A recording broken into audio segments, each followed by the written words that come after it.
quiet seaside town, an evil laid to rest centuries ago, has risen.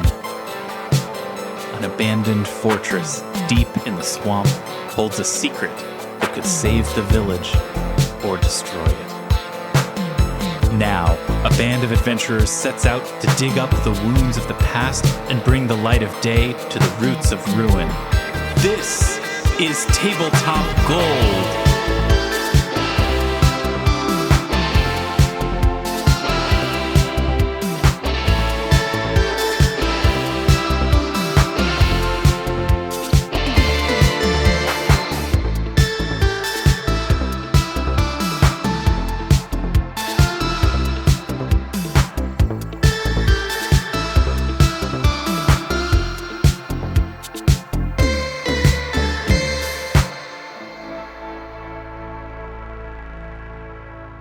Hi, everybody, and welcome to Tabletop Gold, episode 223 of The Roots of Ruin. Welcome to the show. My name is Lars Casteen. I will be your host and game master for this evening's podcast. I hope you're having a nice time. I hope it's a nice commute.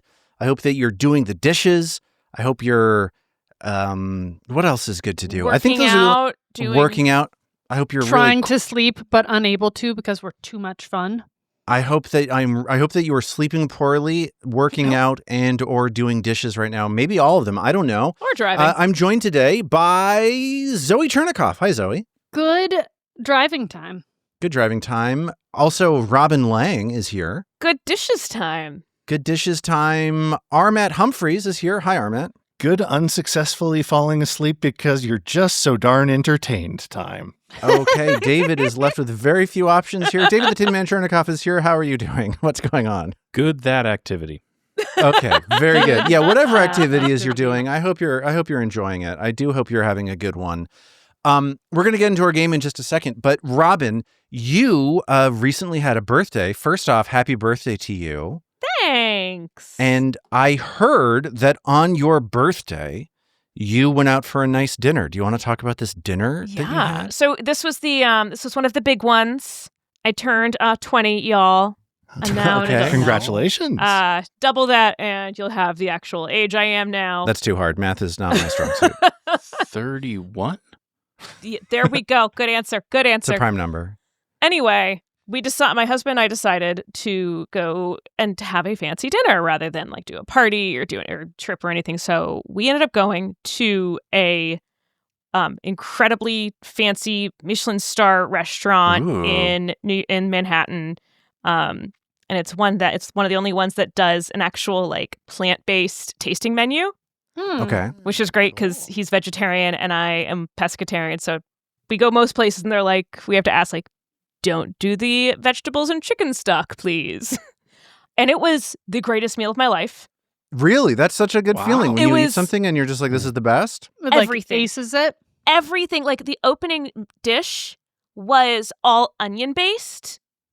You would never think onions would be that amazing. No, You're correct. there was an onion tea. They called it not broth, tea. Sure. And then a laminated onion croissant style thing and onion butter. And it was all like just that opener blew our minds. And we had wine pairing with everything.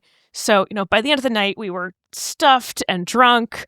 And they gave me birthday cake. And we left with like a goodie bag as well. And I will never have a meal that good again in my life. And so I was kind of curious as well. Just as a policy, or you Just- decided to never do it? I don't think I will ever, when will I ever go to a three Michelin star restaurant again and drop that kind of money that goes along with that? Such That an was incredible a special turn. So wait, are you occasion. sad that it happened? Because it's all No, I mean, I'm downhill sad it's from here? over, but I'm glad it happened. But Right, I was don't- yeah. wondering, Yeah, just like- high school. like as I was going through this, Sounds a lot that like was high the school. greatest meal of my life. And I was trying to figure out like other great meals. But I was like, everyone's got to have that one great meal. Like, what has been your greatest meal of your life to this date? I have a dumb answer for this question. Great. There's no dumb answer. So The I next used to one. go. The next one. I used to go with my family all the My time last one.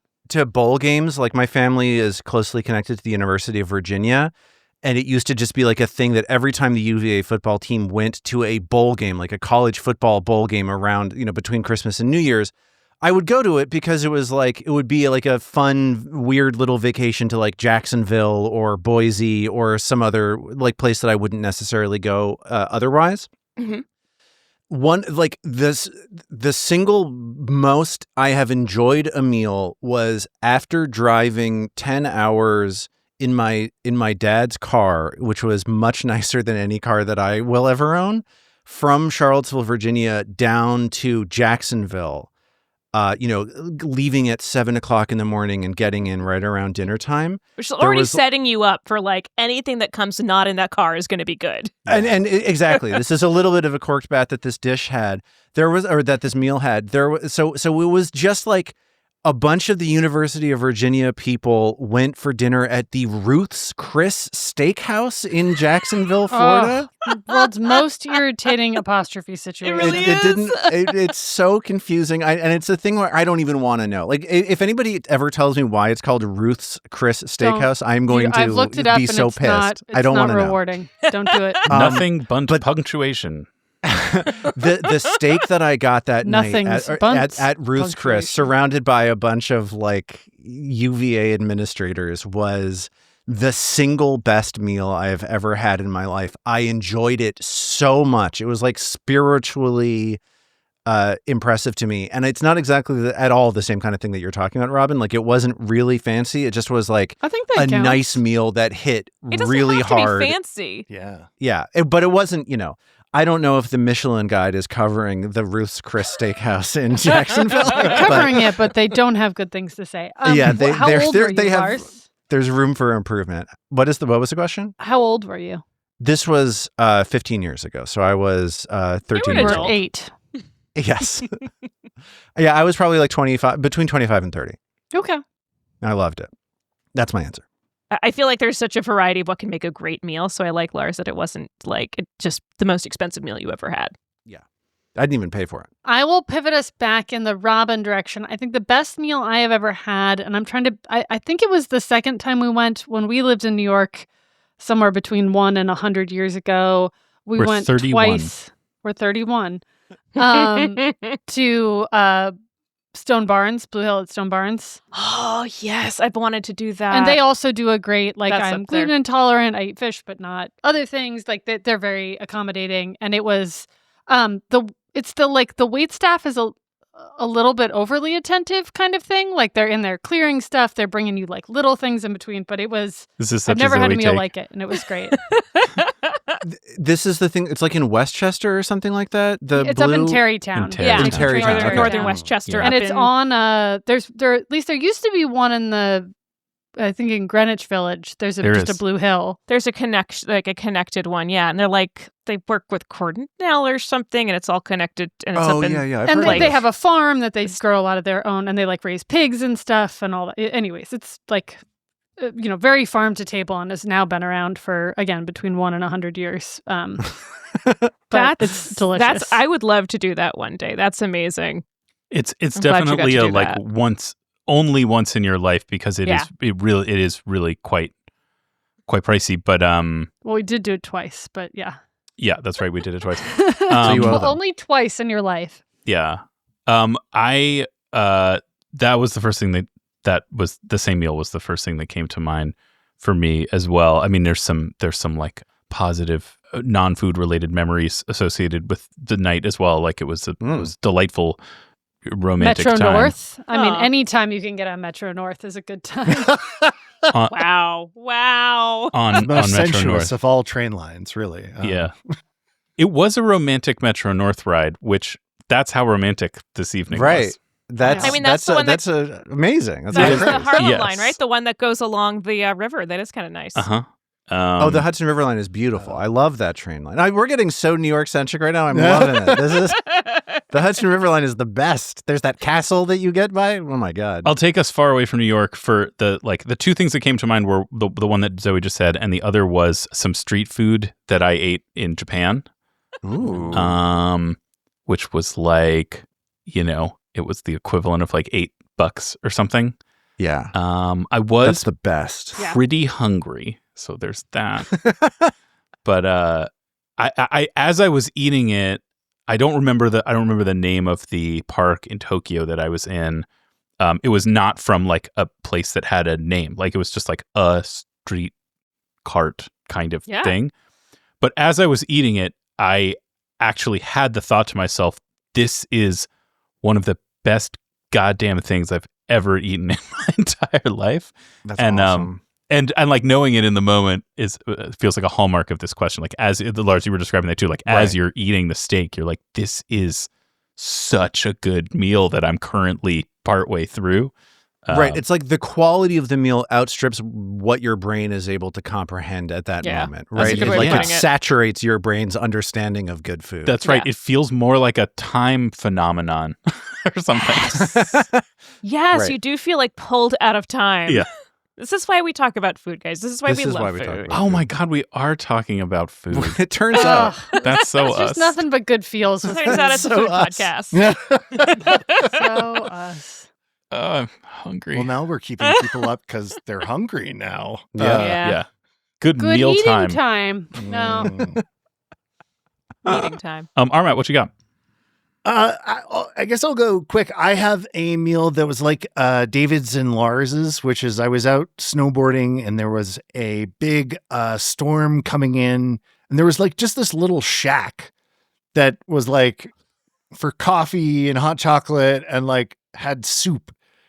And we were all like freezing cold and like, you know, just haggard coming in looking like, you know, snow in our beards and like, I didn't have a beard at that time. I was too young. But anyway, and I had the best goddamn cream of mushroom soup I have ever had in my life. It was like the first time I tried it. It was rich. It was salty. It was like mushroomy. Sorry, Lars. It kicked ass, and that was awesome. And I love that memory. And cream of mushroom has never sadly reached those same heights for me again. I know I've tried to recreate the moment, but no such luck.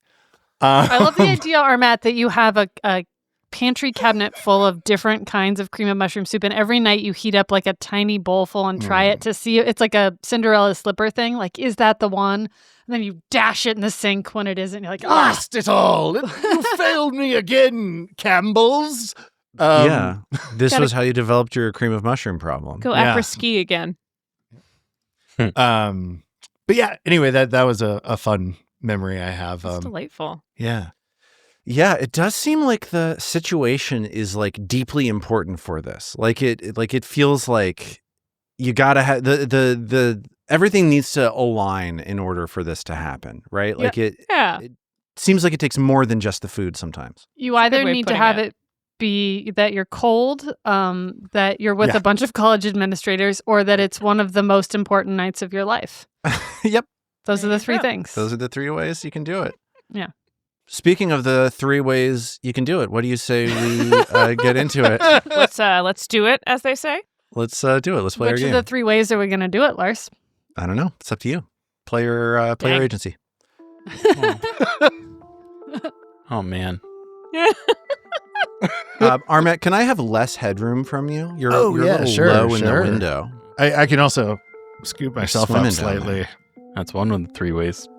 Swimming down there. Okay. The preparations for what you believe may be your final day adventuring within Belcora Haravex's Abomination vaults hit an unexpected complication early in the morning as you were enjoying your typical breakfast of flaky fish pastries on the bridge outside of Crook's Nook. We love food. A day ago, while you were raiding Belcora's heavily protected treasure vault, you dispatched a grave knight who called himself Calido. This skeleton in hulking black metal armor would rise again, you knew, but perhaps you weren't expecting him to rise this quickly. Nevertheless, here in the middle of Otari, at the beginning of a hot summer's day, Calido has come for you upon a steed of fire and brimstone. Dang. Is that another one of the three ways? Yep. We have one more way. Or two more ways, depending on how I edited that. Wait, what kind of a steed? I want to talk to you about this steed that Calido is on. I'm not sure we fought anything on a steed before. You have not fought anything on a steed before. The way that I described it is that Calido was like trotting through town. Immediately, the sound of like hoof step on the cobble streets here caught your ear because you don't hear horses here, because as we established previously, all the horses get eaten by harpies. So there is something strange about this horse that Calido is riding, but it is a brimstone black steed with blackened bones and embers of bright burning red fire that here in the early morning, instead of it being like an illuminated nightmare as it would be in an underground situation, it essentially just looks like a horse with plumes of smoke billowing off of it behind Calido. Calido, just to refresh your memory, is essentially a suit of armor with a skeleton inside of it. His armor is festooned with the symbol of Nimbleoth, a skull with vines dripping off of it. You attempted to separate all of the pieces of this armor when you killed Calido, but it turns out that was not enough of a deterrent to stop Calido from reforming. So in your imagination, perhaps, you can see the pieces of armor drawing themselves closer and closer together before eventually forming into this human who is coming after you quite slowly, but quite insistently. And by human, of course, I don't mean that at all. So let's talk turkey for a second here, please. It's Erastus the 14th. It's around 8:30 in the morning. And Calido, you hear his voice echoing around the large bridge that Crooksnook is on. He says, "You have something of mistresses." You see the people around you turning, seeing Calido, seeing this plume of smoke billowing off of the horse, and they are screaming and running for cover and so on. Yeah, I would think. Yeah, I don't want to ask you what you're doing right now because we are going to roll for initiative momentarily, but I want to just know if you as players have any reaction to this or if there's anything you want to say before we jump into it, please. I just picture like the snook just like falling out of Trill's mouth as he arrives. Huh? Yeah. I think that there has been a sense of separation in your minds between the horrors of the dungeons below the lighthouse and the town, but just here on the precipice of your final venture into the dungeon, you are seeing like the people around here are in danger due to this brutally heavily armored, brutally strong undead knight just marching through town without a fear in the world. Yeah. It's literally driving the point home. I think Mag would find this profoundly disturbing. One of the core motivators for her is keeping Otari safe. And so I think she immediately flashes back to, I think, the only other time that the fight has come home to Otari, which was when the lighthouse activated the graveyard, reanimated a bunch of skeletons. I believe also maybe blasted a giant crab over. Yep. From some There was other a fair amount of crab blasting happening. If dimension. That's the third way of doing things. That's the third way of doing things. So, Jesus Christ. Who up blasting? It's been a pleasure working with y'all. I'm fired. I'll see y'all later. Crab You fired blasting? yourself that time. Yeah, no, I had it coming that time. We reeled off all three so quickly, and I can't remember any of them. And this is a topic that's important to me. No, I get it. So yeah, she definitely comes. That other moment jumps right into her mind, and she's just horrified. And I guess my question is: does the presence of the civilians here affect our combat at all? So yeah, I'm going to direct your attention, please, to this battle map. I want to say thank you to Tianzi's Otari Extras. This is a module, a Foundry module that has a few like battle maps of locations around Otari, including here on the outside of Crook's Nook. I have set up on this battle map just like a bunch of tokens of random townsfolk in a box. And the way that I'm kind of trying to imagine this, to answer your question, David, is like the townsfolk have pushed back to the edge of the bridge so that you are standing next to Crook's Nook.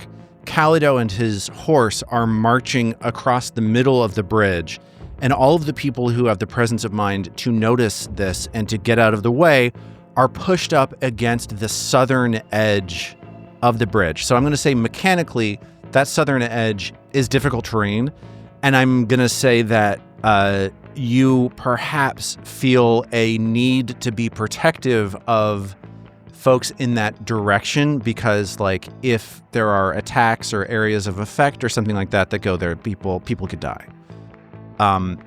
If you turn around and look behind you into the windows of Crook's Nook, you maybe see a few of the early morning patrons cowering behind tables, behind the bar, and so on.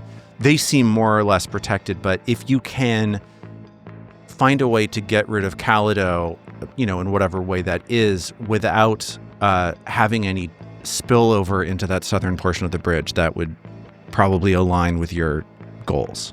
Okay. Is my corporate speak of saying it would be very bad. That's what we want to do, yeah. That's what you want to do. Yeah, and so that's some combination of getting between him and them, especially if we're like blasting stuff at him so that it doesn't hit people behind him, but also then maybe wanting to stay where we are and pull his attention this way. It's a very delicate. It's not immediately obvious how to seek the alignment that you're describing. Yeah, I understand. And this is not a way that Paizo ever designs encounters. So we'll see what happens. Maybe Sweet. this is Alright. a terrible idea that will lead Thanks, to tragedy. Lars. I think it's cool. Be funny Yeah, if we I all think died it's- now. It would be really funny. Really funny, yeah. Yeah, the So- aristocrats. Most of the time. Bravo. Well done, sir. That was the best and longest telling of that joke I've ever heard, actually. Right, yeah, like 250 223 hours. episodes and bammo. The aristocrats. Okay. David, did you have anything else that you wanted to ask No, thank right you. now? Okay. So I'm going to ask you to roll for initiative now. He's coming at you to kill you, but if you would like to use diplomacy to slow him down, I'd call that a single action to shout something and get him to listen to you, and then we can like jump out of initiative to see how that resolves, and then jump back in if it doesn't go the way you want it to, and so on and so forth. But if you want to try to diplomatize him, that's going to be an action. I don't believe you have weapons out. You're being ambushed. You have like scones in your hands. So we're looking at the party being in a little bit of a tough situation here in terms of action economy at the beginning of this encounter. But let's just get to it. Let's just roll for initiative, please. Could I roll diplomacy for initiative? Oh. Yes, I think you could roll for diplomacy for initiative. If the first instinct that you see with seeing this knight is, I'm going to attempt, like, we need to patch this up with words, not with violence, I would buy that as a diplomacy check. So Or if just that's like, what you can think I get the this deal dude is. to slow his roll? I think is maybe her actual Yeah, impulse. totally. But like, chill out, bro. yeah, if you want to do a chill out bro initiative, by all means, that is a Okay. diplomacy. I'm super good at A chill out, bro bro. I've initiative? got a bro initiative. a bro initiative. Okay, so let's get everybody's initiative starting with Zoe. How did Ao do here on this diplomacy initiative? 33. Okay. 33 is pretty quick. You get the feeling like you're finding your presence of mind quickly and are able to maybe act relatively fast. How did Armat, how did Isthan do here? Pretty good. 19 on the die for a 36. Dang. Okay, that's all even faster. That's very good. Istin, very aware, knew that this was coming, is maybe a little bit surprised to see it coming now, but is more or less ready. How did Trill do on this initiative?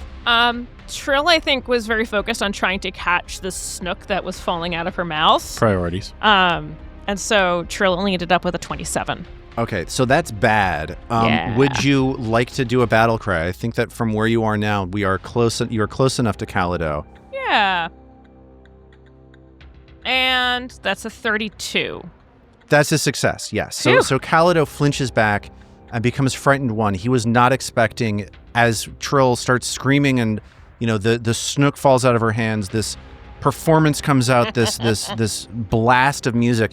He's like, you have something of mistresses, and there's like a hitch in his voice as he falls back for just a brief moment. But That's then right. Trill is scrambling to get her act together after that due to that Yeah. low initiative roll.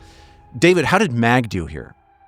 It's a 32 total for Mag.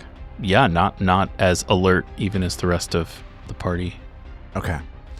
Oh, sorry. Let me tell you his initiative. He rolled higher than any of you. He got a 38 on his initiative, and he's going to be going first. Checks out. So Calido is upon you before you act. He spends an action to dig the feet into the side of his horse, and his horse trots up next to you, and he says, "You will be punished for stealing from mistress." And then he raises a sword into the air and then blasts out a 30-foot cone, which is going to be enough, I believe, to hit all of you. And if it's not enough to hit all of you, I'm going to move so that it is enough to hit all of you. All right. Fair. As you feel cold slam into you, the windows, your backs are right up against Crook's Nook.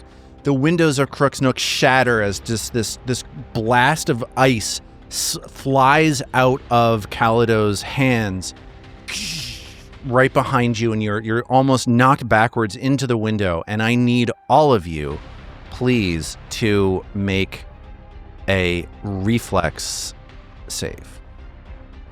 Don't love it. But this cone is directed away from the people waiting on the bridge. So if you're worried about people like on the bridge getting some collateral damage, this idea of maybe getting between him and them, that idea has maybe lost some of its appeal, perhaps. Right. We want to keep him looking this way. That's yeah. good. Starting with Aya, what was your save on this devastating blast of cold? Pretty meh, 26. 26 is a failure, meaning that you're going to take the full force of 6d12 points of cold damage. How did Istin do on this as Ao tries to get out of the way and feels her body blasted with cold? How did Istin do? Okay, 14 on the die for a 32. That's a success. You're going to take half of this. How did Mag do? That is a 30 for Mag. That's a success. You're going to take half damage. How did Trill do? Trill got a 32. Okay, that is a success. You're also going to take half damage. I want to talk to you about mounted combat for a second. I used an action to command my animal. That's the only way he's able to move when he is mounted. Commanding is like you use an action, your mount gets 2 actions, right? That's sort of just like the deal. Yeah, naturally. Here's the thing. You can target either the rider or the mount. If there's an area of effect, it'll affect both the target and the mount. If you do an attack that's going to like go through the mount, like if you're right next to it, hitting Calido with a melee strike, they're going to have cover on that, because the mount is covering you. This is lesser cover. It's essentially like you're targeting through a person. Do you get what I'm saying? Yeah. So if you're at range, I don't think you'd have cover, but if you're in melee, I think the mount would provide you with some cover. I will say you get the sense that this horse is magical in some way, perhaps. I think that you're experienced enough adventurers that this is a detail that you would likely glean. So you don't expect this horse to behave like an actual horse necessarily, but you're not exactly sure what the story is as we move on to the second turn of round 1. Istin is between his friends, his back up against Crook's Nook, and he sees a crowd of alarmed and frightened townsfolk just on the other side of Calido. What is Isthin going to do? Quick question. Zoe, should I delay so you can try diplomatizing, or is that kind of gone out the window with a cone of cold blast? I think I guess she did want him to chill the fuck out, and in a way, Oh, that's a solid did. point. I don't think Ao's going to take one cold blast as a reason to not shout at someone and try and get them to do what she wants. Isthin will delay then. Okay. Isthin delays, giving himself a chance to see what Ao is up to. What is Ao up to? All right, so she's first going to spend an action here for diplomacy. Yo, bro, we didn't take anything. We're here to help you find it. She shouts. Okay. It's a relatively deceptive diplomacy, but maybe it'll get the conversation started. It's really always been a pretty blurry line for her. It sure has. I agree. Okay, so give me a diplomacy check, and you're trying to beat Calido's will DC, which is going to be, I was going to say what is going to be a little bit lower because he's frightened, but he's no longer frightened, so never mind. Wait, why? Because you already he had went. his turn ended. That Blind or stinks. not blind? Give it to me, not blind. I don't care. Teetered on a 20, but it went to a 14 for a 33. Okay, that beats Calido's diplomacy. Nice. And he, we're going to pause for a second in initiative, and he looks at you and he says, "You have taken something from me. It must be returned to Mistress." We want to help you return it, but you got to tell us what it is. We got a lot of treasure here. Things have gotten jumbled around. Sorry, but then they got sorted. AOC's like Mag's nostrils flare at they got jumbled around. It's really well sorted. We're really organized. So we want to help. First, there is something of mine. A key I was meant to guard. A skull is upon the key. And also, and in the background you hear like the people who were screaming are now huddled back, like watching nervously as they sense that this violence has stopped for a moment here. And he says, "And Mistress spoke to me about her books. They are precious to her, and therefore they are precious to me." We love reading. We love books. We love keys. We love books. "I cannot let you keep either of them in your disgusting hands when they belong to Hey. Mistress. Wash your hands. Will you yield and give them to me?" I think Ao is using this as a quick moment to try and think through. Have we used the skull key already, or do we just have it? But Yes. Did we use that one? I guess there was a believe- door with a big skull on it. The skull key you used to go through the front door of the Temple of Nimbalon. Yeah. And it's unlocked now, so we don't need it again, right? It's a reasonable guess. I can't confirm that for you. this guy could go back and lock it, I guess, but I don't know. That sounds annoying. The other one, like we have Belcora's Journals and stuff, and like on the one hand, but on the other hand, like there is a thing that in there that says if you spend an hour with them, you can really get to know Belcora very well. Have we done that? No. Yeah. See, that's. So we don't want to hand those over. But we also don't want all these innocent people to die. Although So we that's never just- stopped us in the past. Yeah, when do we care about that? Yeah. We just I was we'll trying call to, Mark don't over. I have, like, some, I guess I don't have a illusory creature. Oh, I have Figment. I was trying to think, like, could we try to fool this guy where I create something that looks like the books and we lure him close and then use that as a chance to clock him or something. So I do have Figment I could cast. I think Like, if we give can- him the key and then pretend to create something that looks like the books. I don't know. Just having some fun here. Just having a good time. Yeah, it's interesting. Why is this a bad idea, Lars? Tell me. Well, let's look at the spell Figment. Let's just take a look at this and see how this spell works. Right? Why not? Why not? It's a 2-action spell. Yep. Its range is 30 feet, and its duration is sustained. What it lets me do, Lars? I'm glad you asked. Yes. I create a simple illusory sound or vision, such as a vision of Belcora's journals. Okay. It doesn't sound that simple, but okay. Sure. They're moleskins. It's just run of the day. A notebook you could get at any Barnes and Noble. And it's clearly. What kind of pen did she write them in? Is it Sharpie, red and blue? Is it like pens? Right, we know she's this a now. sociopath, so probably. There is a line in Figment that says that this is a clearly crude and undetailed thing if viewed from within 15 feet. Well, so he's like 25 away right now, right? Okay.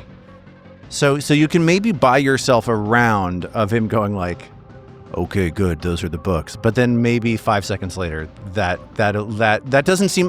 What I'm going to say is I think that could get you something short term. It's not going to be a long term solution for this. Right, it's more like a distraction. That's all I'm looking for. I'm like, can it's like a little bit of fish bait. Can we get him to like not do something for a round, get a little closer, and then we get a chance to whack him? Because we don't want to give him the journals, I think. The 3 avenues that I'm hearing now are fight him. Swim down below. Come in on a steed. Fight him, give him what he wants, or use a distraction and then fight him, basically. So you are, I think, at a certain point stuck with like a little bit of a moral choice. Or not a moral choice, but you're stuck with there's a question here that is going to need to be resolved sooner or later of do you give him the books or not? It sounds like we're not giving him the books. I don't think we want to give him the books. Yeah. I think we want to read those books and learn from them. I'm so annoyed because I had the thought even before our last episode where we were starting to think about prep, like, oh, we should definitely have someone take an hour and read all of Belcora's journals so we can like know whatever there is to know in there or improve our like recall knowledge checks against her when we're in the room. We'll get to it later. And Here's now the it thing. actually matters. This is an amazing little group of people. I don't feel like any of them are readers. Can I add, though, Lars, just on that note of what David was saying, that when I was making my daily prep, and I forgot to mention this, because we've got that gnome obsession, I did, assuming it's okay with you, GM, want to put in Belcora lore as my as my gnome obsession lore for the day. Okay. So the way that this is looking to me then Belcora is there it is. There it is. We found there it is. The way that this is looking to me then is that Tabletop there's like a Thank brief. You for this is, but I just want to say this is how this seems to me. Tell me if you disagree with this. It seems like there is a brief like conversation, like maybe like quick words, like quiet words back and forth to each other, where you're talking about, do you want to give up the books? Do you not want to give up the books? And Trill maybe suddenly rattles off like everything about Belcora Haravex that there is to know. That's how this seems to me. Yep. So given that, what are we going to do? Yeah, I think Ale would be fine giving up the key, but wouldn't want to give up the books. I don't know. I feel like there's something to these books, like they could have a piece of her in them, or I don't know. This is probably me, Zoe, who loves the books, so it's not impartial. But I'm saying no on the books. I'm kind of there too, which I think is like maybe foolish gameplay wise. No, that's where my heart is. Ao's not one to over-rationalize. Mag would be super, super, super torn up about this because on the one hand, diffusing this like terrorist attack in the middle of her hometown would be pretty, but also if these books are going to help them defeat the ultimate threat, let's call Mag like paralyzed with just here's analysis paralysis. Yeah, is like totally overwhelmed by this. I think Ao's game plan, just to say it out, is to get the key from the bag, if that can be grabbed quickly or with an action, and then to use Figment. Well, I guess I'm going to run out of action, so Lars, you tell me what we can flavor do. But her plan is use the Figment to get him a little bit closer to like check them out, just to distract him for a turn. And then if he gets closer to be like, you can have the key, but then it's sort of like, maybe Mage Hand carries it off or something to see if she can get one more turn of him trying to chase the key. That's what she's after. Okay. How do I adjudicate this? Good. So let's say that I'll let you have Figment for free. No action cost to Figment, okay? It's a flavor Figment. And what Figment does is it gives you an opportunity to create a diversion, and then you can sustain the spell on future turns to reinforce the image and create a diversion again. Okay. Yep. So I think getting the key out of the bag is going to be more than AO is able to handle on this turn if AO is okay, so let's do it this way. Let's say that you can, because you're acting in good faith on the key, you can get the key out of the bag of holding. Okay. So what this looks like is AO says that she's going to help, says that she's going to contribute, and then you and Mag work together to get the key out of the bag of holding, right? Which is probably a tense, difficult, shuffling around of things to get the key out. It would be it's if actually the bag super weren't easy so to find. perfectly organized. Very well organized. So well you labeled. This is where it pays off. you give the key back to Calido, and then No, I'm holding it as bait. you're holding it as bait. So okay, and then what's happening, Zoe? And then I'm like, the idea is that she's got what appears to be the books in one hand and the key in the other. And she's like, yeah, we can help you to get him to not do anything and waste his turn. You want him to waste his turn? Yeah. It's action economy, baby. Zoe, I don't want to disappoint you, but let's just say okay for now, and then see what happens in the rest of this round, and see if that wastes his turn. So AO on her turn reaches for the key, presents these two things, these fake books and this real key, and is ready for Calido to be confused for a moment, to give everybody else some sort of advantage, or at the very least to allow her to create a diversion to catch him off guard on her next turn. Cool? Just see what happens. This is great. Okay, let's see what happens. So Can Istin jump back in? please. Yeah. Istin, looking to capitalize on this distraction that AO has, he's going to stride south to try and start getting people off the bridge. Can he make some sort of check, perhaps athletics, as he forcefully shoves people to go away? Yeah, for sure. Give me an athletics check to see how forcefully you're able to get people out of here. Okay, blind or out in the No. All right, here we go. 35. Yeah, so 35 is a success, and Istin manages to tell me what this looks like as you remove half of the people from this area. Yeah, I think Istin just comes up and he starts quickly but forcefully start guiding people by pushing on their backs, be like, go, you need to get out of here. Come on, get to safety. Okay, I'm going to say that takes the remainder of your turn. That sounds like a 2-action thing, but as Istin does that, people are like, ah, and they snap out of this torpor that they've been in, watching this negotiation, this strange, tricky maneuvering from AO. And what that means is that half of the people that were on the bridge rush off of the bridge and are no longer in immediate physical danger. Awesome. Thank you. It's now Mag's turn. As Mag sees Istin break formation and usher people to safety, what is Mag going to do? I think Mag is glad to see Istin starting to take care of that. And she's mindful that so far Calido has been directing activities away from the civilians. So it's like if Istin is working on that part, she wants to keep him occupied. Okay. I can move to a position that shields, that moves myself between Calido and AO and Trill. Okay. Do you think you're raging at the beginning of this encounter? Definitely. Sorry. Yes. Okay. So you have freebie 10 more feet of movement if you want them. I'll go a little bit further. Okay. Which will make a flank easier for Istin.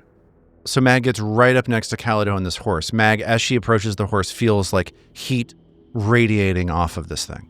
Yeah. And I think I'm going to try and slam it down. Okay. Or can you trip something that's on a steed, or does that involve attacking the steed? I think that knocking Calido prone while he's mounted to the horse is going to essentially make it so that he is at an awkward position on the horse, right, and can't defend himself. It's not going to knock him off of the horse. He won't be prone on the ground, but he would be sort of semi-prone up in the saddle. Prone on the horse. Yeah. Would still need to spend an action presumably to right himself in order to do anything. Absolutely. All right, so seems worth it. I'm guessing he's going to be pretty pretty fortitude-y, but maybe not so reflexy. So let's see. Okay. But first, you got to hit with the attack roll, and I don't think that's going to do it. 23. 23 is going to miss by a lot. Yeah. You swing up at Calido, and you miss, and Calido, which has been focused on Ao, turns towards Mag and says, "Deception will not stand. I will come no matter what until I have what I want."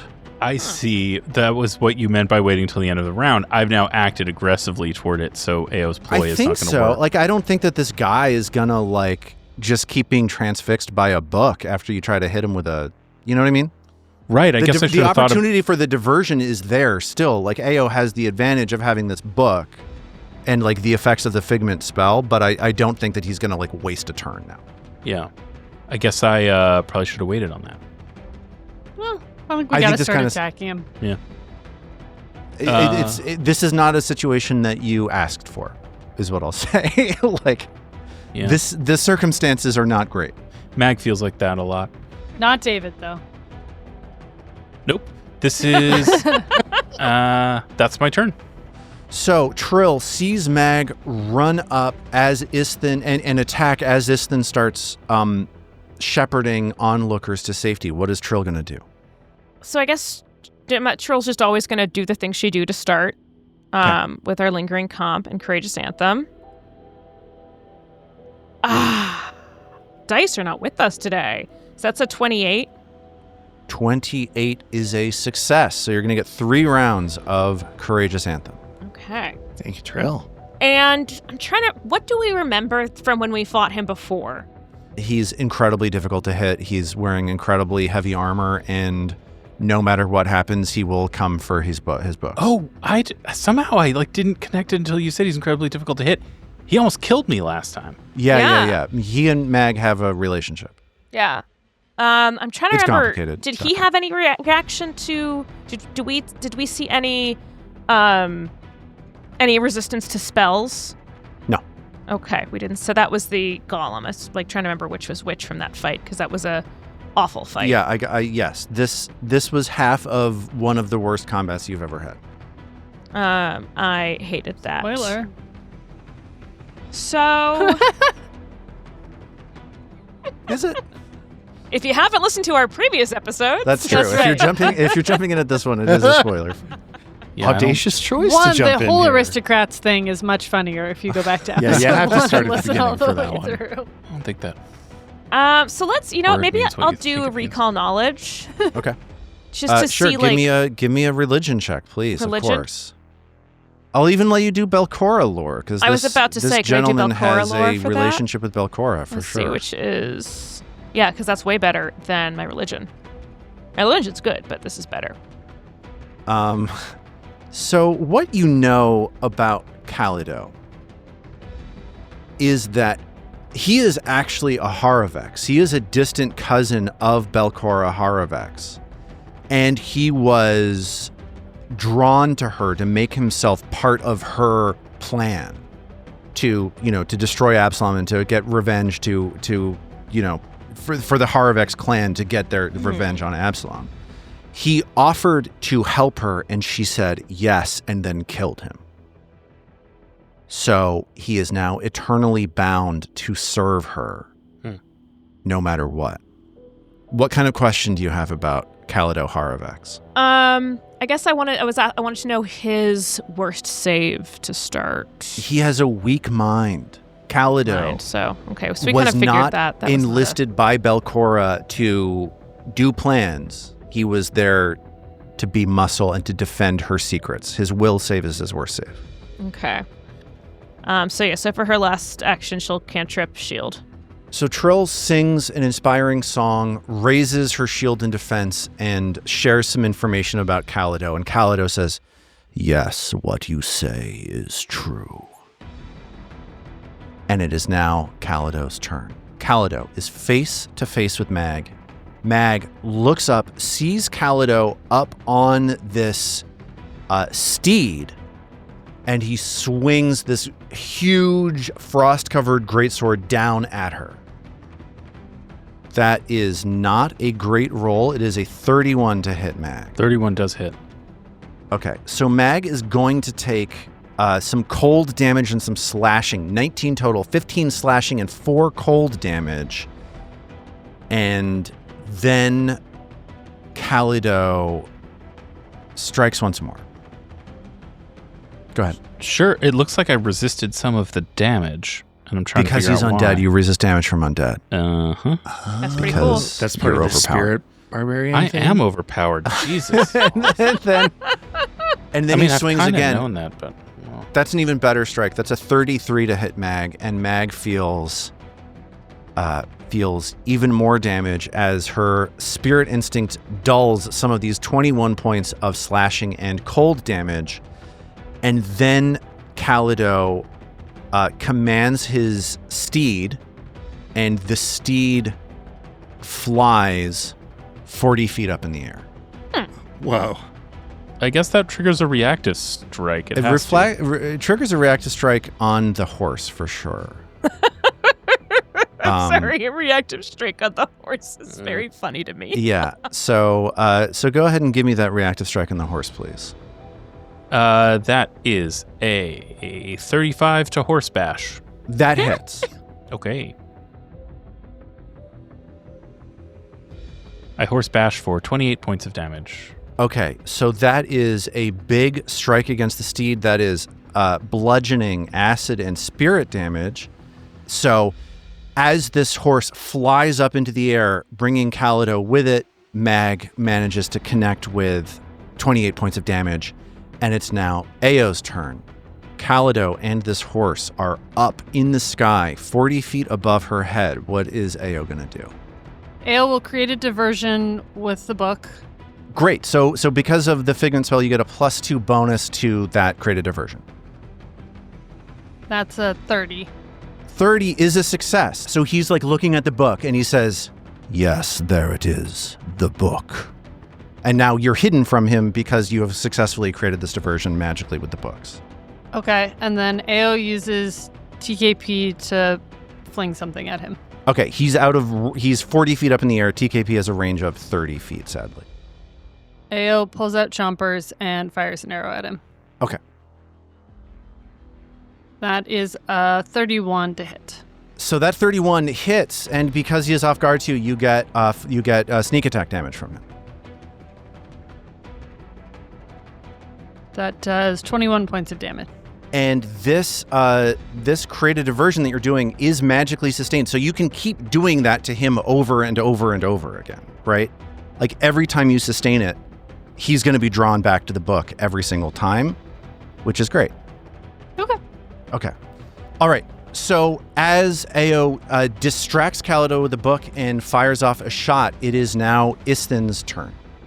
Can Isthin do the same thing and try and hustle the rest of the folks off the bridge so we have a clear space for combat? Yeah, let's do one more 2-action athletics activity, please. Okay, cool. And I'll say I stride over there as well. So again, this will take his whole turn. Okay. Here we go. 38. 38 is going to be a success on this. So the rest of the crowd, responding to Isthin's shoving and pushing, scoot out of the way, and the bridge is now completely clear. Everybody, like the question of are innocent people going to get hurt has been answered. There are no innocent people here. There is enough room for you to confront Calido, give him what he wants, or fight him to the death. Yay, that's Cool. good. Nice work, Okay. Isthin. Okay, it is now Mag's turn as Mag sees Isthin usher the people off of the bridge. Calido is 40 feet up in the air, which is not a good situation for Mag. Flying on a horse. If I delay, can someone make me fly? Yeah, Trill can make you fly. Is that burning too great a resource for the context? Like I could... No. The thing I was going to try and do for Trill anyway, was not guaranteed. So Okay. fly is guaranteed. Yeah. All right. Mag is going to delay and give Trill the super secret hand signal that means Love it. May I please fly now?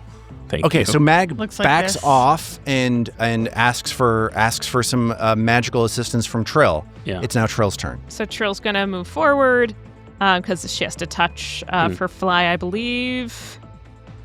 And let's go ahead and cast fly. Okay. So Mag feels her feet lift up off the ground and now has a fly speed of 35 feet.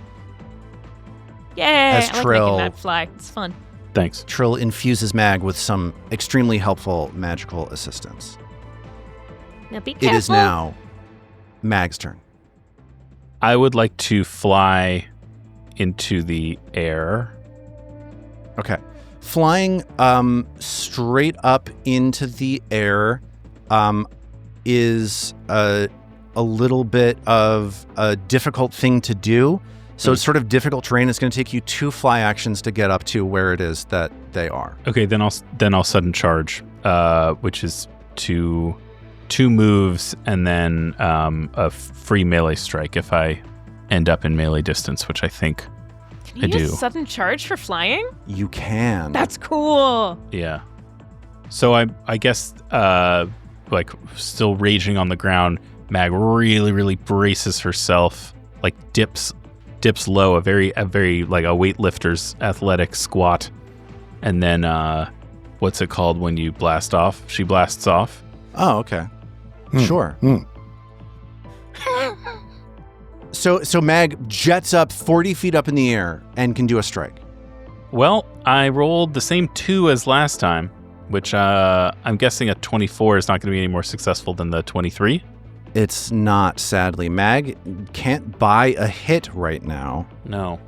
And unfortunately, she is now face-to-face once more with Calido Haravex, who reaches out with a greatsword one more time. And Wait a minute, I got another action. Go ahead. You do. I'm sorry. I take it back. I got another Okay. action. So Mag is up in the air, and she has one more action.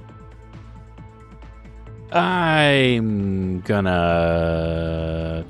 Oh, he's not frightened, right? Because the battle cry wore off? Correct. Yeah. That wore off. All right, so I'm gonna fail to demoralize him. Okay, perfect. But you're right up in his face, so it's going to be better. Yeah. Oh, it's gonna look cool. Yeah. So that's a 3 on the die, 21 to demoralize. That's like my official demoralize roll. Why? Yeah. Why is it like this I don't know why it's like every that. time? But you try to yell intimidating words at Calido, and Calido says, "Just give me the book and the key. No more funny business." And he's not taking the bait. It's Calido's turn. At the beginning of round 3, Calido and Mag are 40 feet up in the air, up above the bridge upon which sits Crook's Nook. You can from here see the crowd gathered down below, squinting up into the sunlight, trying to see what's going on. And Calido swings a great sword at Mag as there's a shriek from people as they see this action happening up in the sky. That's a 15 on the die. That's going to be a 39 to hit. Which is a critical hit.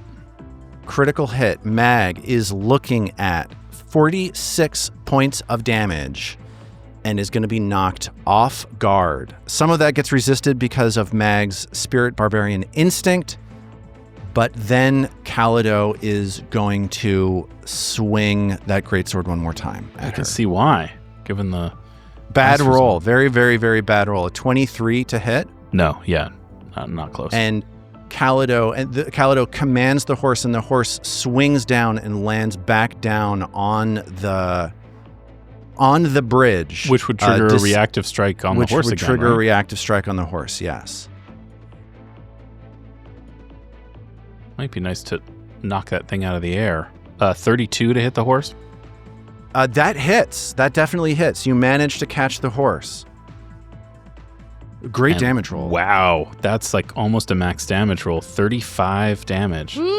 Okay, that 35 damage is enough that the horse goes and dematerializes in thin air, which means that Calido is going to fall 40 feet down to the ground.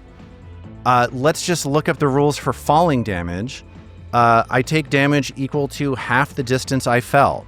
So Calido crashes down to the ground and takes 20 points of damage. Wow. And now flight is out of his repertoire. Let's give a hero point to Mag for Nice. that. Yeah, wow.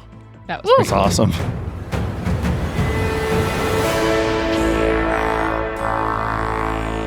Okay, it is now Ao's turn. Ao sees Calido much closer, like within reach, within distance of the book and of the key that she is holding. What is Ao going to do here? Ao gets the sense if he has the book and the key in his hands, he will give up. If an illusory book or an illusory key is going to be helpful for a momentary diversion on stopping him, but if he tries to grab this illusory book that Ao is holding, since it's just a figment, it will slip through his hands and the illusion will be broken. What is Ao going to do here on her turn?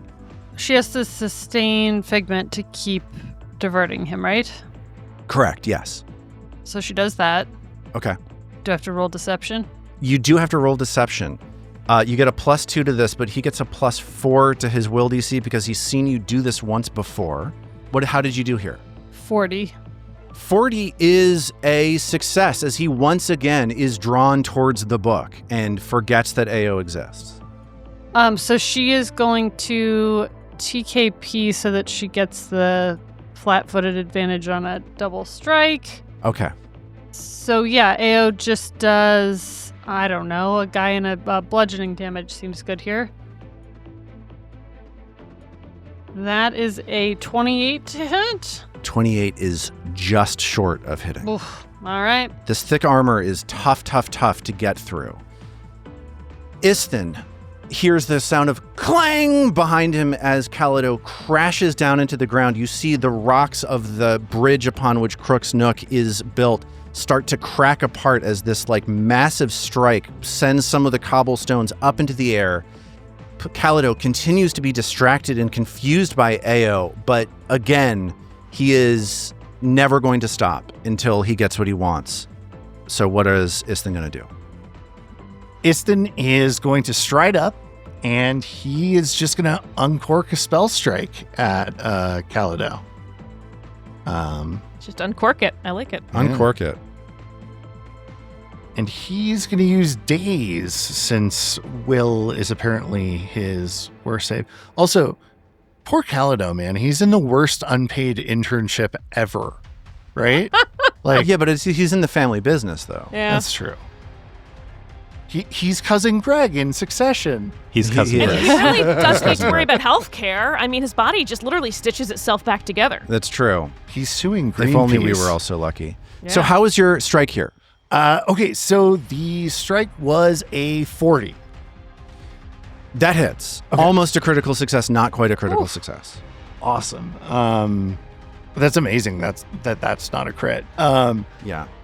14 points of bludgeoning damage, and then he's got to make a DC 28 will save against the Daze cantrip. I roll a 3 on the die. That is a 21 on the save against Daze. That is a failure. So Okay. he takes all this damage, which is just 11 mental. I was hoping for Okay. a crit fail, but alas. So that's a total of 25 points of damage as Isthin's staff connects and does some mental damage to Calido, and it is now Trill's turn. So let's keep focus. I think let's keep doing Will. This Will is still really good. With a 3. Yeah, this monster is very, very hard to fight. Yeah. Yeah. Well, let's go ahead and try a paralyze. Okay. Trill knows that as an undead creature, there's a very good chance that Calido is immune to paralyze. Right. So let's not try paralyze. Does my flight need to get sustained so I don't fall? No, that just works. It just goes. That's awesome. Oh, Flying. I haven't used Laughing Fit in a long time. Let's try Laughing Fit. Let's do it. That could be a fun one. We He love looks- to laugh. He looks And then delicious. next- and then Laugh. Here. Next time, Live, I'll laugh, do the proper love. undead thing of just doing Vitality Lash. But let's try Laughing Fit. Okay. That was the last time we did that. I don't know. I have to make a will save, huh? Yeah. Okay. Will save against Laughing Fit. I roll a 12, which is a 30. Oh man, that you just passed that actually. Okay. Wow. That's fun. So success, you're plagued, but you're still plagued with uncontrollable laughter and you can't use reactions. Which is very, very good because you have seen that Calido has reactions. You have seen him use Reactive Strike over and over and over again. So no reactions. You're welcome, everyone. Okay. And for her last action, let's just prepare to aid then. And she's going to aid Mag in an attack with a distracting performance. Okay.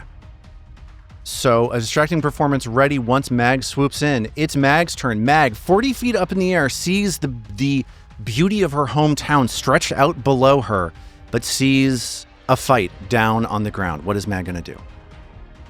I think it's got to be another sudden charge to get back down and hit him again. Yeah. 'Cause he's back on the ground now, yeah? That is true. Yes, he is down and went boom. back down on the ground. So he's 40 feet below me and also... He fell. He fell. So is he prone? No, maybe. Wait, hold on. That would make sense if he were. Yeah, it does make sense that he would. Yeah, he does. I'm going to give Istin a make good hero point on that because that last strike should have been a critical strike. So, yes, he is prone on the ground. Would the prone have changed the outcome of my hit? It wouldn't because he was distracted by the book already. So already off guard. Yeah. I guess I could have not spent the action on the book. Anyways. Let's throw a make good hero point to AO as well.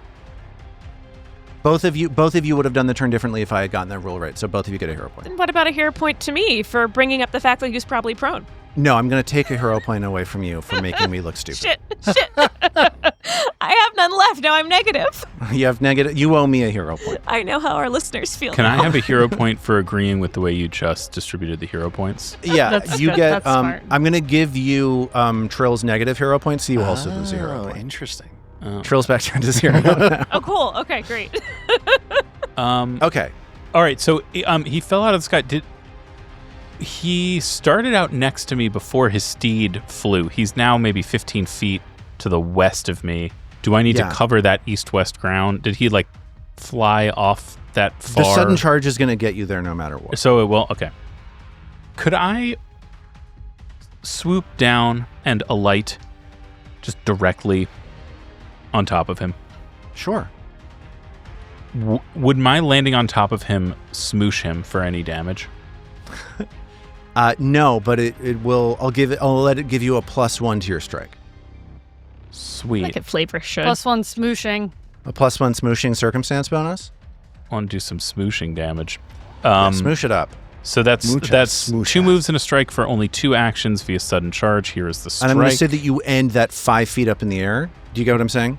I mean, I want to be on the ground, standing Well, on but it. you're on him and he's 5 feet. I see what Oh. you're saying. I don't know if it if makes sense, but you can't share a space with him, but let's just say, in terms of mechanically, you fly down, smoosh him, and then you end hovering in the air. Is hovering that in okay? the air. Sure, yeah. So 38, it's a 38 to hit. Because of your smooshing bonus, that is a critical strike. Nice. All right. I like a smooshing bonus. Let's get the That's crushing actually rune out. the third way is the smooshing. The Ah. third way was Yeah. a smooshing bonus. Yeah. Oh boy. Okay, so how much damage did you just roll? 50. Okay. So lot he of damage. is going to also take damage to his armor, right? Yes, Because from of the your acid. from your acid rune. So I'm gonna call this okay. Good. So how much would you mind rolling 3d6 acid damage from your corrosive rune? Yeah, I would be happy to. A rare pleasure.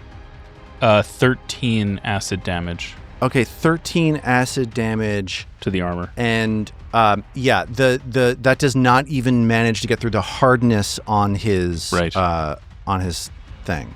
Checks out. No, never mind. The hardness doesn't even matter because of how this rune works. So Okay, how much was that? That was 13? 13 Okay, cool. acid, 50 from the original damage roll. Cool. So that 50 points, Mag swings down, smooshes into Calido for 50 points of damage, and I get crushed, right? I get crushed by your crushing rune? You do. The crushing rune crushes you. Clumsy one and enfeebled one until the end of your next turn. Okay. And I have to make a fortitude save to not be knocked prone. I am prone. I don't even know You're why already I'm prone, bothering so- to do that. Yeah, it Guess what? doesn't I failed the save. Who cares? So, great. It is, that was 2 actions for Mag. Yeah, I get another action. Yes.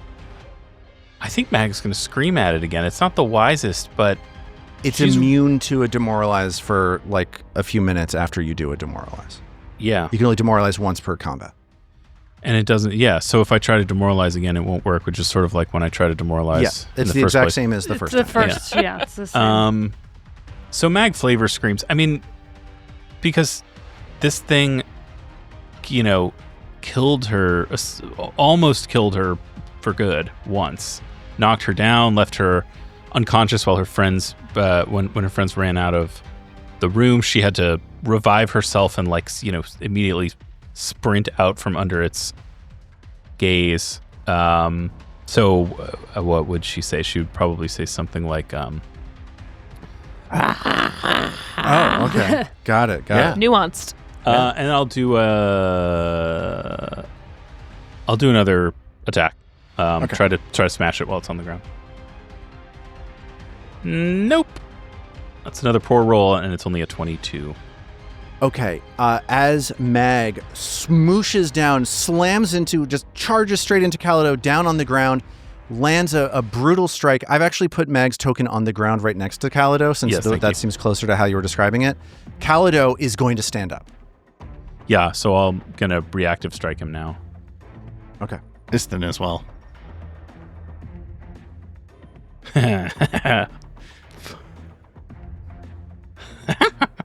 Okay, how did Mag... let's start with Iston. Iston, how did you do on that strike? 37 to hit. That one's going to hit. Okay, awesome. That is 17 points of bludge. 17 points of bludgeoning damage. And Mag, David, how did Mag do on this strike? Well, Lars, Mag rolled a 41 to hit. Great. What does that mean to me? I'll tell you what it means. It's another critical hit. Good for Mag. Yeah. This one's 56 damage. And that is enough for Mag to hear clang strike into Calido's armor one more time. And Calido falls down, again collapsing dead in his armor. Yay. Oh, We did it hey. again. Hell yeah. Unfortunately, you do know that Calido will rise again and will come for this book again. Just saying. But he might not roll a 1 on the D12 again. He might. The campaign will be over by then. Who Lars, cares? I have Yes, a question for you. Please. Does anywhere in town sell bags of holding? Does anyone in town? Of course they do. Yes, of course. Could we take a few minutes before we leave Otari to go meet our doom? To stop by Billy's bags of holding and buy a bag of holding to put this golem into? You can. And as you stuff the armor of Calido into a bag of holding, then what are you doing with the bag of holding? Actually, Putting I it would in like to another bag of holding. yes. I think that Wait. blows up. No, I want to That put blows half, everything up. No, I want to put half the armor in one bag of holding and half the armor in another bag of holding. Okay. I like this. So Mag spends some time stuffing Calido into multiple bags of holding. Yes, Mag spends the equivalent of, $35,000 on bags of holding. Listen, Okay. this is helping Hashtag future worth Mag. And that's what preparing is all about. Helping Put on your future own you. oxygen mask first. Yeah. Wait, does that apply? Is that what that Yeah, it's a figure it's a features? prime number. Now that Zoe has said that, it is funny to think about this as a kind of self-care for Mag, which of course it is. So she is with a real fervor. She is sorting the living fuck out of this golem that almost killed her. That's true. So, like, I'm imagining like a couple of bags of holding. The very smallest pieces of the armor go in the small one. The medium-sized pieces go in the medium-sized one. The largest pieces go in the largest one. She's getting them all, so this is kind of like if you could do Legos at a near-death experience, that's what Mag is doing for a few minutes. At a near-death experience. I think you can do, in my experience, you definitely can do that. Yes, Lars, then that's what it is. Does the Yes. golem have any teeth? Calido certainly has teeth. Yeah, AO takes 4 or 5 of those just to Okay. mess up Mag's sorting Oh, that's operation. going to be fun. So as you take these teeth and as Mag sorts the armor into a bag of holding, Several bags. multiple bags of holding, Thank you.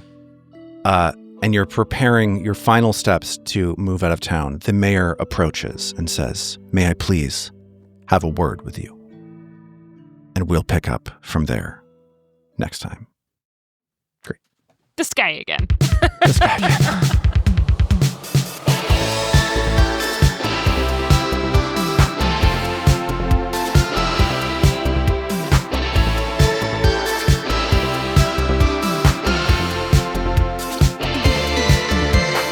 The Roots of Ruin is a Tabletop Gold production produced under the Paizo Incorporated fan content policy, using trademarks and copyrights owned by Paizo that are covered under that policy.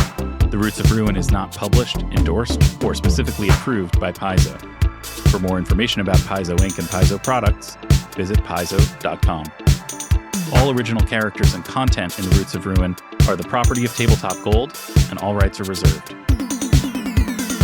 We at Tabletop Gold would love to hear from you. Visit our website, tabletopgold.com, to learn more about us and our shows, join the Golden Horde to get access to more shows, pick up great merch, and connect to the best online community in all of podcasting.